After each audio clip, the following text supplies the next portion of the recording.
হরফে মুকাত্তাআত, আলাহিদা আলাহিদা হরফ, আলিফ লাম মিম সাদ সাদ, আলিফ লাম মিম হা মিম আইন সিন কাফ।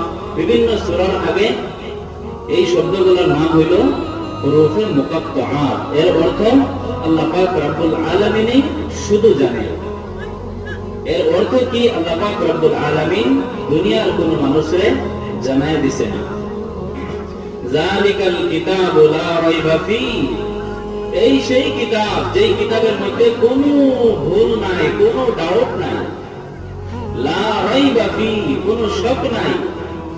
ভুল পরে হয়, আগে সন্দেহ হয়, শক হয়।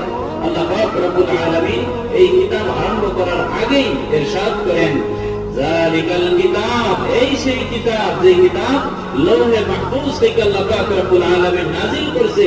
এই কিতাবের মধ্যে কি নাই?